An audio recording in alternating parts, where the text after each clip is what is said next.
트럼프 미국 대통령이 국가별 상호관세 시작 13시간여 만에 입장을 바꿨습니다. 보복 대응에 나선 중국만 관세를 더 올리고 나머지 국가는 90일간 유예하겠다고 밝힌 건데요. 트럼프 대통령의 전략은 무엇이고 우리는 앞으로 어떻게 대응해야 할지 이인철 참 좋은 경제연구소 소장과 자세히 짚어보겠습니다. 안녕하십니까? 네, 어서 오십시오. 네, 트럼프 대통령 정말 한 치 앞도 예상할 수 없는 인물임에는 틀림없는 것 같습니다. 간밤에 SNS를 통해서 90일 이 상호관세 유예, 다만 중국은 제외하는 조항으로 발표를 했는데 우선 어떤 내용인지 짚어봐야 될 것 같아요. 그렇습니다. 아마 전 세계적으로 기본 관세는 10%는 이미 시행이 됐고요. 예. 그리고 상호 관세도 국가별로 좀 차이는 있습니다만 이미 시작했는데 13시간 만에 번복했습니다. 말씀하셨던 것처럼 이 상호 관세를 한 90일 정도 유예해 주겠다라는 겁니다. 다만 조건은 보복 조치를 했던 중국만 예외로 하겠다는 겁니다. 그러면서 중국은 무려 관세를 125%까지 높이겠다라는 얘기인데요. 미국의 정면으로 도전하는 이 중국의 경우에는 이제 좀 높은 관세율, 그러니까 사실은 이에 앞서서 중국이 상호관세 34%에다가 50%를 더해서 미국산 제품에 대해서 강하게 이에는 이, 눈에는 눈으로 맞서겠다라는 발표가 나오자마자 또 트럼프 대통령이 SNS를 통해서 중국 빼고 나머지 국가들은 이 석 달 정도 유예해 주겠다는 얘기거든요. 예. 자, 그러다 보니 앞서서 이제 트럼프 대통령이 관세 부과하면서 상대국이 보복할 경우 더 세게 이제 관세를 매기겠다라는 이 공언을 약속을 지킨 건데 이렇게 되면 당장 이제 한국을 비롯한 이제 70여 개 국가는 한시적으로 관세율이 낮아지겠죠. 네. 근데 관세율의 기본을 보게 되면 기본 관세 10%는 그대로 둡니다. 기본 관세 10%는 낮아지고 상호 관세가 25%였는데 10%로 한 석 달 정도 여유를 갖게 됐고 그리고 이미 이제 자동차하고 철강은 관세가 이제 품목별 관세이기 때문에 이건 별개입니다. 따라서 아마 이번 결정은 어쨌든 중국을 좀 고립시키고 또 미국의 무역 우위임을 좀 강화하려는 그런 의도가 있는 것으로 이제 분석이 됩니다. 예, 트럼프 대통령은 이런 조치의 배경으로 중국이 보인 존경심이 부족했고 미국에 보복했기 때문이다 이렇게 설명을 했습니다. 하지만 이게 과연 중국의 맞불 관세가 유일한 이유일까 하는 생각도 드는데 어떤 이유라고 보시는지요? 맞습니다. 불과 13시간 만에 이제 해프닝이었고 그리고 전날만 하더라도 지난주였죠. 한때 이제 이 관세 유예 조치 나오니까 백악관에서 아니다, 가짜 뉴스다라고 일가를 하면서 상승했던 주요 뉴욕 증시의 주요 지수가 하락했어요. 예. 하루 변동폭으로는 역대 최대를 기록할 만큼 관세라는 말에 굉장히 민감할 수밖에 없는데 이렇게 사실은 그동안은 미국도 중국도 전면전을 조금 자제해 왔었는데 먼저 중국에 대해서 이제 미국이 상호 관세를 부과하니까 중국 입장도 좀 난처했어요. 눈치를 보던 입장에서 지금 만에 하나 이걸 대응하지 않을 경우에는 사실은 내부적으로도 동요가 있을 수 있습니다. 예. 그래서 어차피 강대강으로 갈 수밖에 없는 상황인데 그리고 이제 WTO 제소까지 6가지 조건을 걸어서 중국도 지금 미국에 맞서고 있는 상황이기 때문에 미국 입장에서도 중국이 맞보복하는데 가만히 있을 수는 없다라는 이제 분위기가 형성된 거고 또 하나가 이제 주변국들하고 중국이 좀 이제 이 협력할 움직임을 보이고 있습니다. 지금 관세 전쟁은 미국 일대 전 세계 동맹국을 포함해서 전 세계를 상대로 하다 보니 빈틈이 보이는 겁니다. 그러다 보니 한중일 고위급 사진 한 장에도 미국 입장에서는 좀 껄끄럽고요.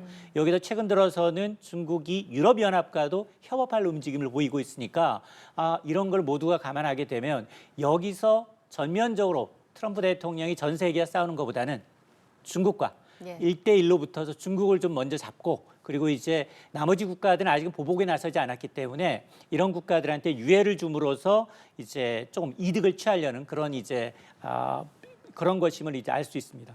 예. 일단 뭐 상호 유예 관세 발표에 대해서 스콧 베센트 미국 재무장관이 트럼프의 전략이었다라고 자평을 했습니다. 사실 미국 내 여론이 좋지 않고 또 증시도 출렁이고 하다 보니까 이게 좀 원래 계획했던 전략이라고 볼 수 있을까요? 어떻게 좀 맞습니다. 보세요? 사실 13시간 만에 이제 번복을 하니까 기자들이 질문했어요. 트럼프 대통령한테 왜 이제 유예했느냐라는 질문에 대해서 트럼프 대통령이 이렇게 얘기합니다. 봤더니 미국민들의 걱정이 너무 컸다. 라는 얘기를 하는데 그러면서 이제 사람들이 겁을 먹고 불안해하고 있어서 이제 유연하게 자기는 대처했다라고 얘기를 하고 있지만 사실상 금융시장이 상당히 좀 출렁거린 거, 이 부정적인 반응을 보였던 것을 감안한 조치로 이제 해석이 되고 있는데요.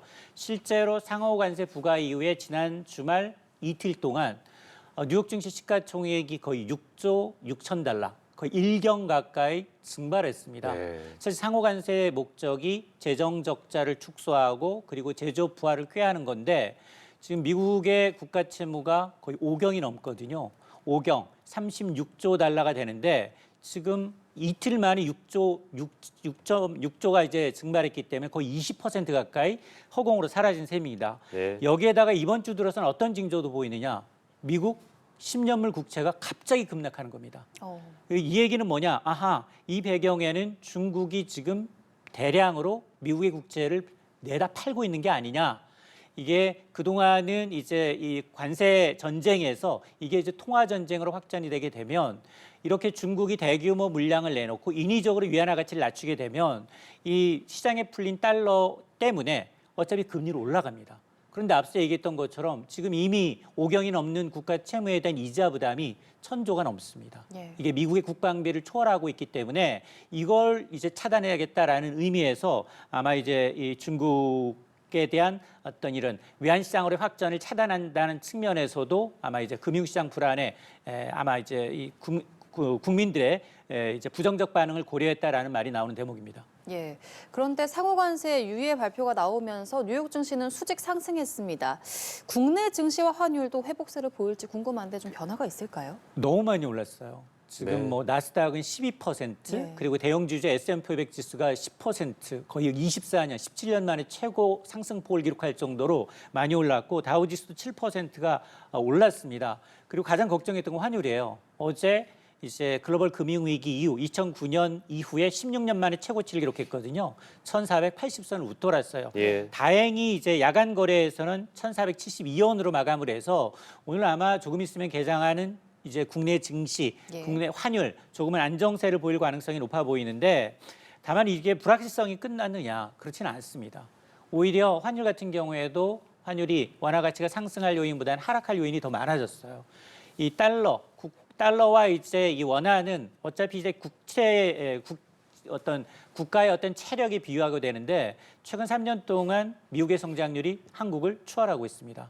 미국은 뭐 3%, 2% 후반의 성장률을 하고 있지만 우리는 간신히 1.1에서 2% 성장하고 있거든요. 예. 여기에다가 지금 최근 들어서는 이제 어제는 이제 엎친 데 덮친 격으로 세계 국채 지수 편입에 우리나라가 좀 지연됐습니다. 당초 11월 말에 예상했던 게 내년로 이월되다 보니 그런 게 선진국 지수로 편입하게 되면 달러에 대한 국내 이제 채권에 대한 어떤 선호도가 높아지면서 좀 달러가 좀 들어올 수 있는 요인이 될 텐데 이런 것들이 좀 작용을 하고 있고 또 하나가 이제 미국의 상호 관세가 아직은 이제 초반이기 때문에 이 불확실성으로 인해서 글로벌 경제에 타격을 주고 인플레이션이 더 높아지고 글로벌 경제가 침체하게 되면 가장 이제 이 무역 의존도가 높은 이제 한국이 타격이다 보니 네. 그러다 보니 이제 환율은 상승보다는 하락 가능성이 높아서 오늘 잠시 뭐 1,700원 아래 1,600, 1,460원, 뭐 50원 아래로 내려갈 수는 있습니다만 그럼에도 불구하고 전문가들은 아마 2분기 내 1,500원 선은 돌파 가능성은 좀 열어두고 있는 상황입니다. 예, 일단 우리로서는 90일이라는 시간을 벌게 된 상황인데요. 하지만 트럼프 대통령은 방위비 분담금 문제를 계속해서 무역 협상과 함께 논의하겠다는 취지의 언급을 하고 있습니다. 이 부분은 어떻게 풀어가야 할까요? 맞습니다. 지금 트럼프 대통령과 모처럼 이제 한덕수 이제 대통령 권한대행 28분 정도 통화를 했거든요. 그 이후에 이제 트럼프 대통령이 SNS를 통해서 밝힌 내용이에요. 그걸 뭐라고 밝혔느냐? 한국과의 방위비 분담금을 포함해서 여기다 조선업 협력부터 에너지 수입, 알래스카 LNG 프로젝트를 이제 원스톱 쇼핑으로 해결할 수 있다. 예. 이런 이제 표현을 했거든요. 자, 이러다 보니까 원스톱 쇼핑이라는 건 한꺼번에 모든 걸 다 해결하겠다라는 의미거든요. 그래서 우리 정부도 사실은 뭐 조선업 협력이라든가 미국이 먼저 이제 우리한테 도움을 요청했던 조선업 현업이라든가 뭐 원전이라든가 또 특히나 이제 무역 적자를 어차피는 줄여야 되니까 미국산 에너지 수입 확대 여기다 이제 알래스카 LNG 프로젝트는 잠깐 고민을 좀 했어요.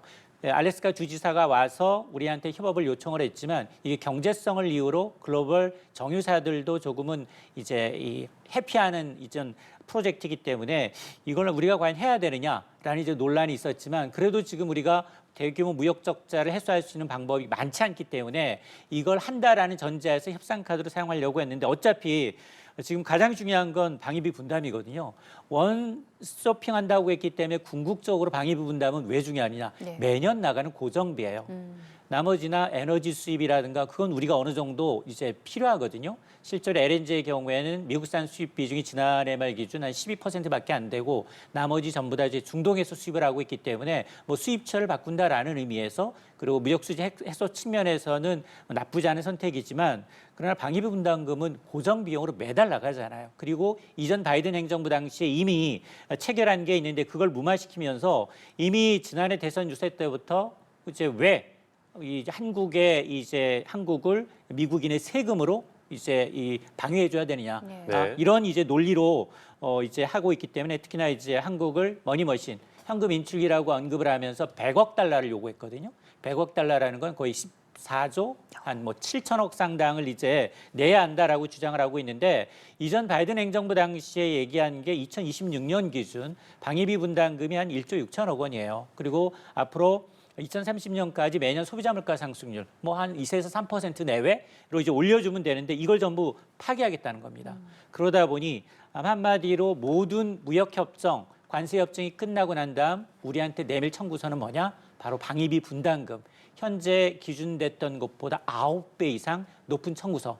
물론 트럼프의 협상 방식이라는 게 먼저 세게 때리고 그다음에 협상을 통해서 의견차를 좀 좁혀가지만 그러나 바이든 행정부 때 약속했던 것 이상으로 내야 될 가능성이 높아졌습니다. 네, 알겠습니다. 급변하는 경제 상황 저희가 계속해서 주시를 해야 할 것 같습니다.